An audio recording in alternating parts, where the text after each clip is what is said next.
compounding. Do you know the difference?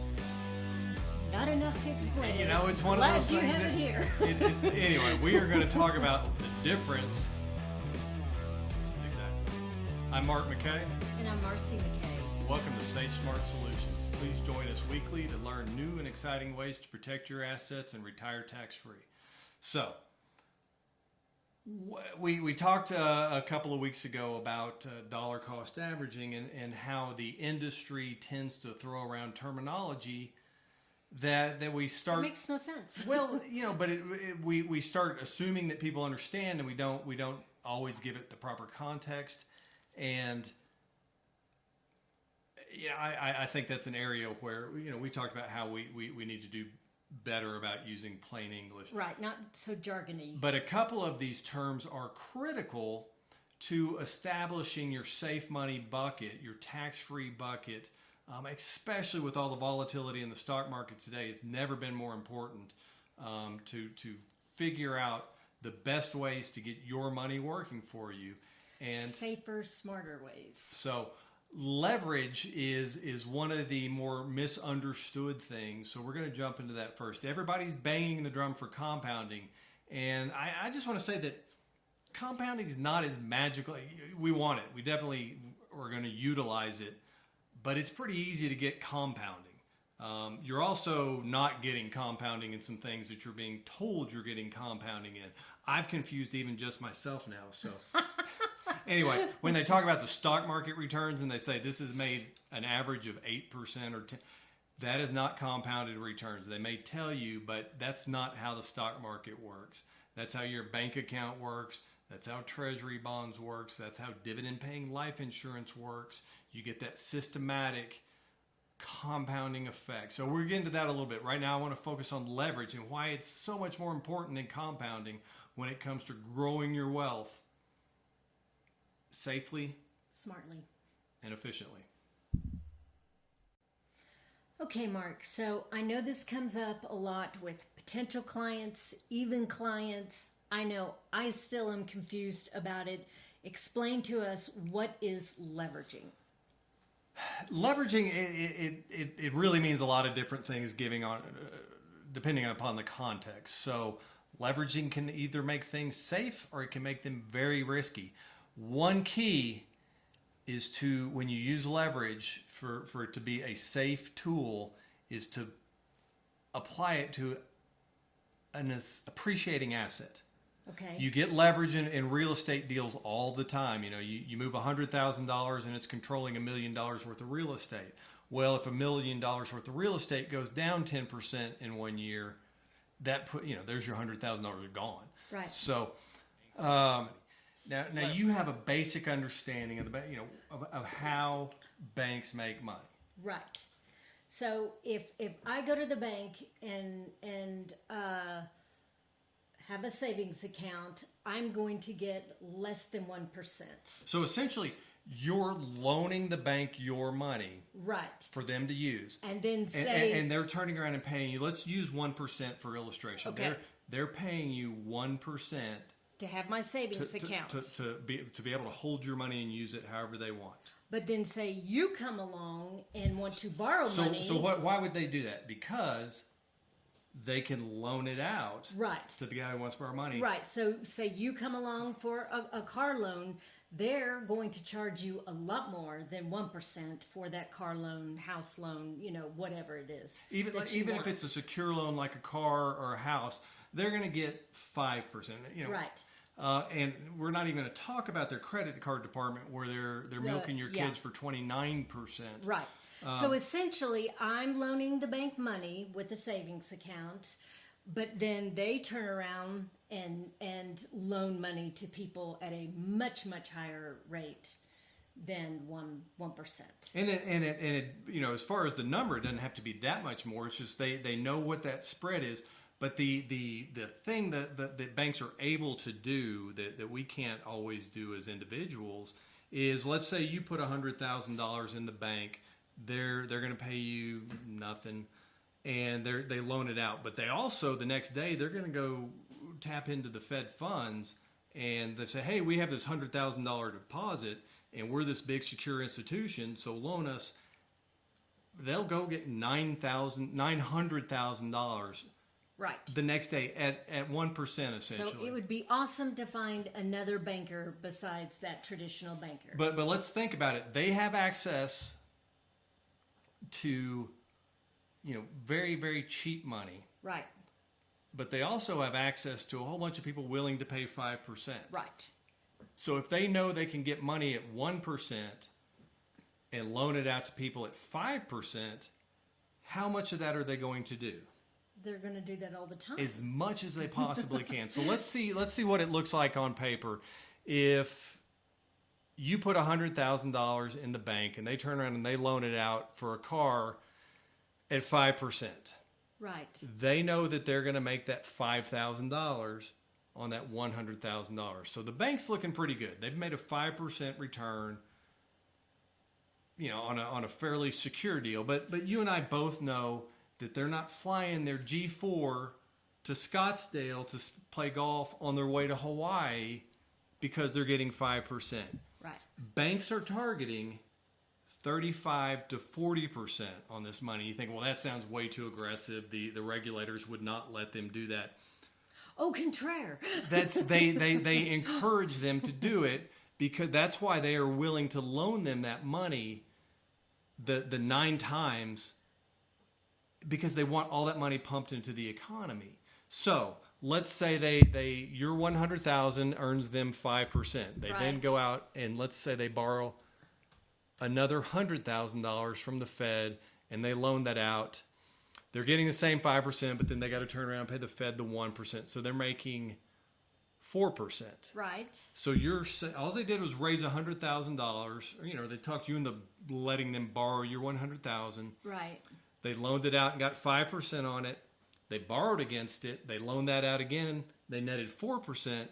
So poof, they've got a 9% rate of return without really taking on more risk. Right. So what if they keep doing it? Let's say they max it out and they use this instead of just 100,000. They do borrow the full $900,000, which is what they will do. It'd be stupid not to.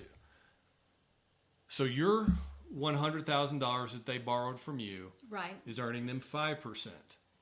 The $900,000 that they borrowed from the Fed is netting them 4%. So on your money, they made $5,000. On the collateralized part that they borrowed from the Fed, they're making $36,000. This is just made up money they're earning all this interest on. Yeah. So they're making on that same investment simple strategies. Is just you lever it.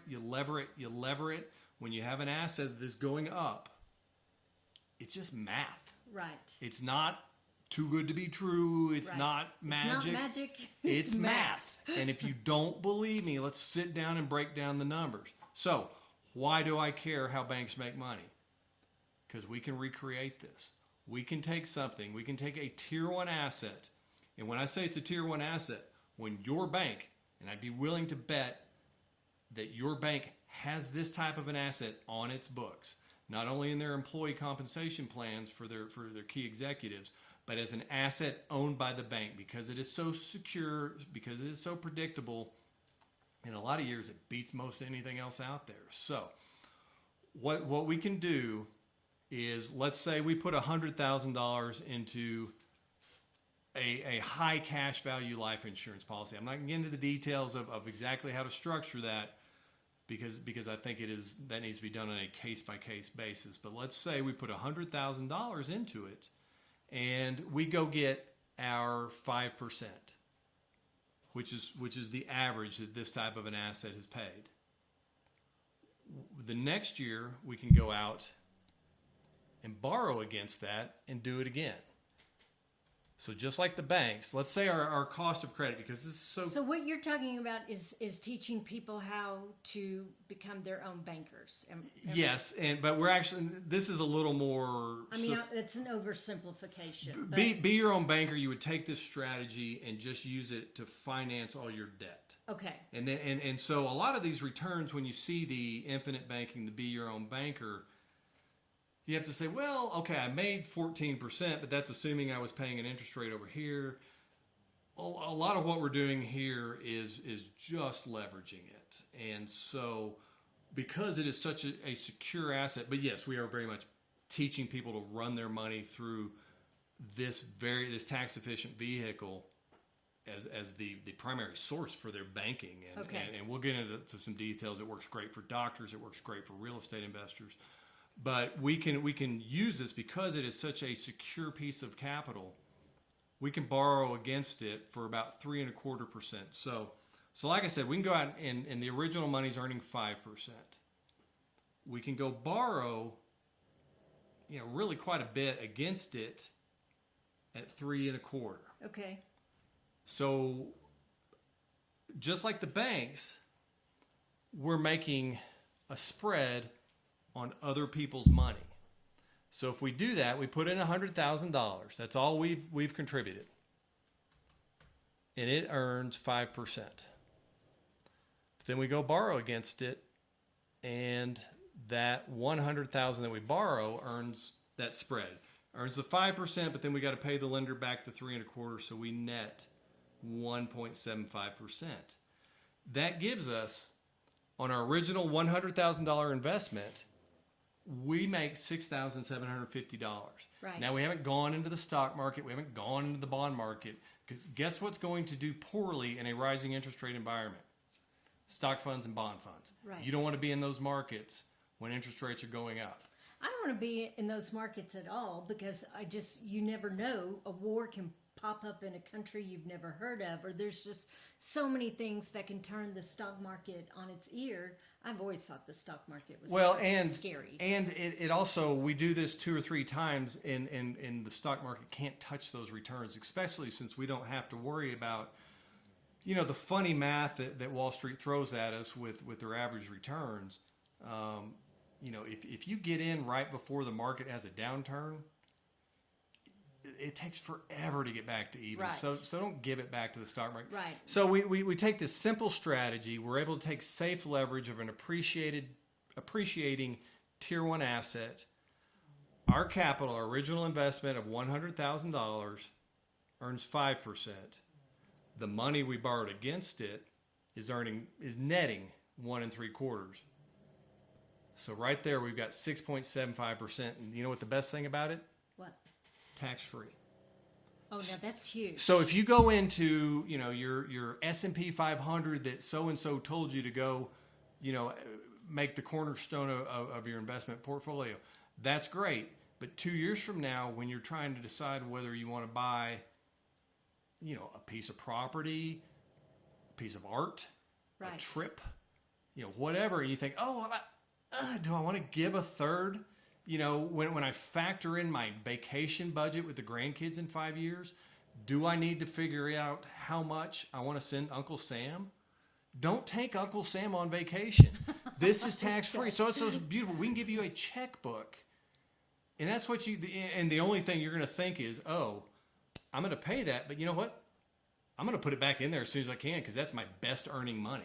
And so you just keep loading that pipeline. So the difference, the bottom one, the SAGE method return, it's just safer, smarter, and you just sort of have more control. Well, we've used that safe leverage. We've taken something like cash value life insurance that, Stanford invests in, Johns Hopkins invests in, banks invest in, Procter and Gamble, taking it, AIG.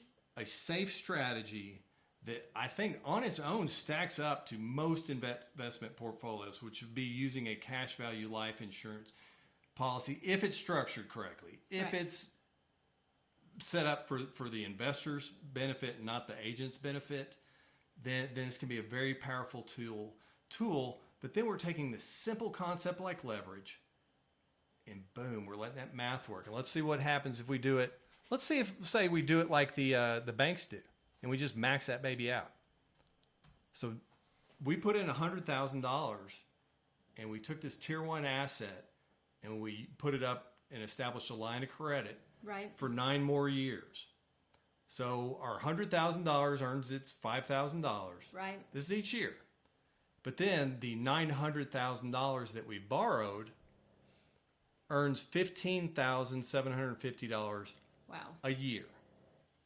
So just like that. Now, where have we gone into a risky asset? No. Is this going to fluctuate with the stock market? No. Are we getting 20.75% tax-free? Yes. It's not magic. It's math. Now, is it overnight? No. No. This is a system. It requires discipline. Do we have flexibility? Yes. 100%. We have liquidity. We have safety. We have flexibility. We have compounding. We have safe leverage. So if and when life happens, and life always happens, and I need to get my hands on some of my money, when you're saying liquidity, that means we can get it liquid and get you some of the money you need for those emergencies, rainy days, 100%. Now we set this up so that we use this tier 1 asset that we know we can go out and get 5% returns. We can borrow money cheap. But you know what? We don't have to borrow that money to pay the premiums of this policy. We can let's say we want to go buy a multifamily unit that becomes available. We have that choice. Flexibility is key. Yeah. And you know what? If your assets are all in tax deferred accounts, traditional IRAs, 401ks, that sort of thing, you don't have a lot of choices at retirement. You're going to have to decide how much. If you want to go out and buy a van, you say, hey, it's going to cost us it's going to cost us 50 because 10's going to go to Uncle Sam, and it's not going to be those numbers. It's going to cost just 100 because 30's going to Uncle Sam, and even the cheap vans at that point are going to cost $70,000.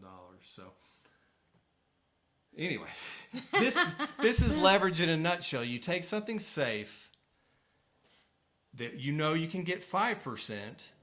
If you can borrow money at anything less than 5%, you do it. Yeah. If it's in an appreciating asset. Now,